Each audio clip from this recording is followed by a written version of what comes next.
Баршаңызға сәлем, ардама қош келіпсіздер. Өте оңай, тез жасалынатын және ең дәмді торттардың бірін дайындайтын боламыз.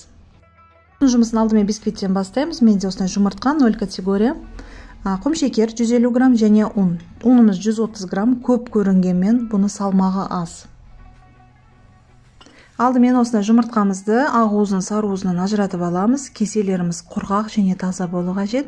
Жұмыртқамыздың сары уызы мен ақ уызымызды араласып кетпеуін қадағалаймыз.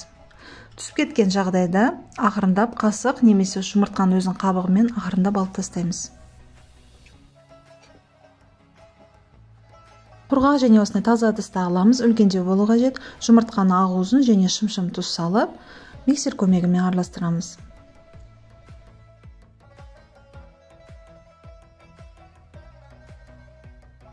Қатты масса болғанға дейін араластырып болдық. Сол сәтте шекерімізді сала бастаймыз. Шекерімізді аз-аздан салып барамыз. Бірден барлығын салып жібермеңіздер. Шекердің барлығын салып болған соң, тағы да 3 минутмен осылай миксер көмегімен араластырдым. Шекеріміз ерігенге дейін араластырамыз.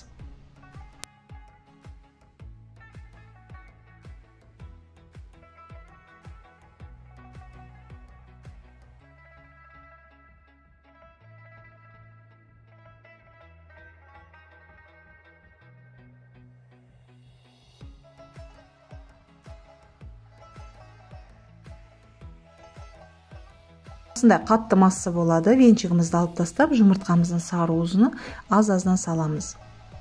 Лопаточканың көмегімен араластырамыз, жоғарыдан төмен қарай араластырамыз. Жұмыртқамызды сары уызын салып алдық. Сол сәтте ұнымызды аз-аздан елеп саламыз. Мен 3 немесе 4-ке бөліп салдым.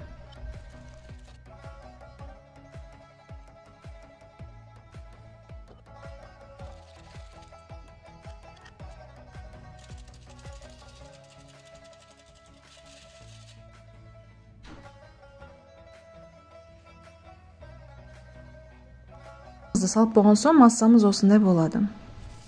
Листіміздің үстіне менде осындай разъемный форма, жай өзінің қалпы болса да жақсы болады. Менде осындай разъемный форма болғандықтан астына 2 қағаз, фольга қағазын төсейміз және листтің үстіне қойып, массамызды ішіне саламыз осындай қамырымызды. Аз-аздан осындай лопатка көмегімен шеттерін дұрыстап жіберіп, және столдың үстіне 1-2 рет қағып жібереміз. Етімізді алдын алда қызған духовкаға менде 200 градусқа дейін қыздырып, кейіннен 160 градусқа сразу төмендетіп тастап, 45 минут пісірдім. Алғашқы 20 минутте мүлдем духовканың есігін ашпаңыздар. Осындай болып көтеріліп, 1 сантиметрге дейін төмен түседі, бұл нормальный жағдай. Бисквитімізді духовкадан шығарып, осындай таяқша көмегімен тексеріп аламыз. Және решеткаға осындай аударып, астына фольгасын алмай, мен суытам, тура 3-4 сағат суыйды. Алып, кейіннен пищевой пленкаға қойсаңыздар болады. Мен сразу осындай үйге шай ішкенге істеген соң, сразу алып істетіп жатырмын. Тура 3-ке бөліп алдым, қаласаңыздар 2-ке бөлсеңіз де болады, бірақ 3-ке бөлсеңіз осындай өте арасында крем өте нежный болып шығады. Мінекей осындай бисквитіміз өте әдемі, воздушный, осындай пористый болып шығады.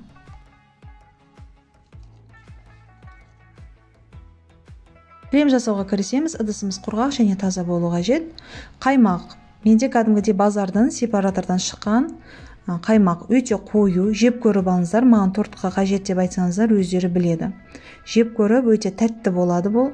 Қышқыл және тұрып қалған қаймақтар болмайды. Үстінен 400 грамм қаймаққа 200 грамм сгущенное молоко қосамыз, сонда пропорциясы 2-ге 1 болады. Миксер көмегімен араластырамыз. Алдымен араластырған кезде сұйықтау болып кетеді, кейіннен қоюласады. Плотный масса болғанда миксерімізді өшіреміз. Одан көп егерде миксер көмегімен араластыратын болсаңыздар, сіздерде кремнің сарымайға айланып қалады. Соны бақылаңыздар.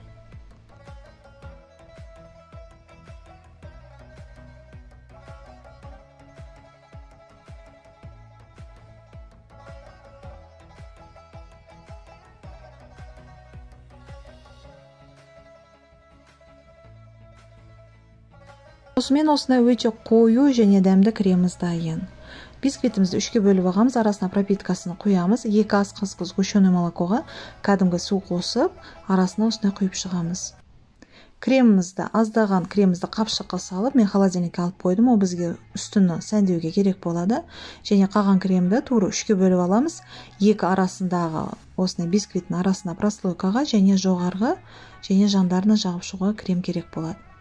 арасына банан, шоколад, осындай жаңғақ, өздеріңіз қалағаныңыздай малина, ежевика қоссаңыздар болады. Жоғарыдағы коржын тағы аздаған үстіне крем жағып, кейін үстінен жақтым.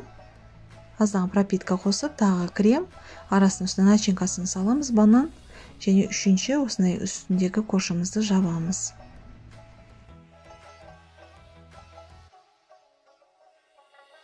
Екінші слой кремді осылай жағып болдық екінші жағына, және тағы осындай банан және жаңғақ салып, үстіне үшінші коржды салып, тортымызды жинап аламыз.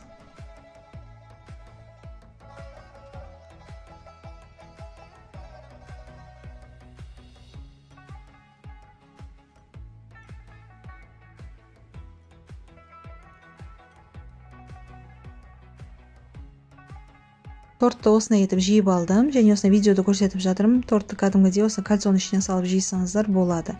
Мен бұл тортты үйге шай ішкенге дайындап жатқан соң, кәдімгідей кальцосыз жиып алдым. Үстіне және жан жағына қалған кремді біркелкі етіп жағып аламыз.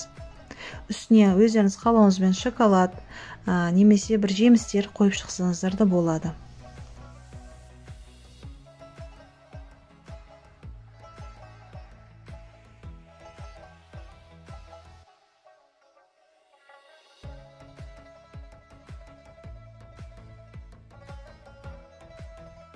Тортымыздың жан жағына осындай кокосовый стружка сүйіп шықтым. Үстіне менде осындай мұздатылған ежевика және малина, және осындай насадкамен қалған кремімізді үстіне осылай сәндеп шығамыз. Өздеріңіз қалауларыңызбен қаласаңыздар жай ғана шоколад жағып қойсаңыздар болады.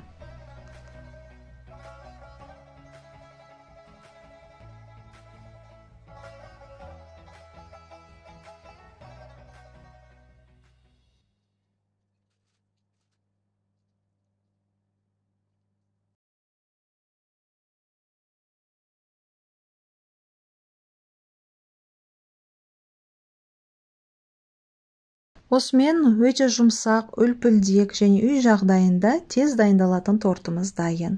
Ал ең бастысы осындай табиғи ингредиенттерден жасап алдық тортымызды. Қазір бұл тортымызды кәдімгідей холодильникке 2 сағатқа алып қойсақ болады. Кәдімгідей ішінде кремдері ішіне сіңіп, дәмі өте әдемі болады.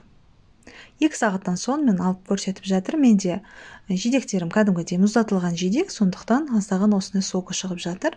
Кәдімгідей свежий жидектерді істетсеңіздер де болады. Кесіп жатқанда осындай бисквит өте нәзік болады, өте жұмсақ. Алып сіздерге қазір арасын көрсетемін. Бұл өте дәмді торт және кремі де өте дәмді қыздар.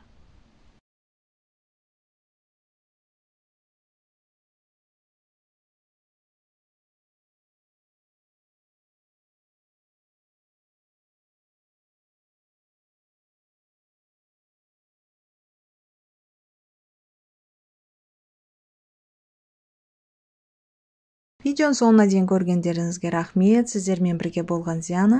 Видеом пайдалы болып жатса және ұнап жатса, достарыңызбен әлеуметтік желіде бөліссеңіздер болады. Аз болсын. Және подписаться батырмасын басып, қоңыраушаны басып қойыңыздар. Сонда шыққан жаңа видеоларымды өткізіп алмай көресіздер. Сау болыңыздар.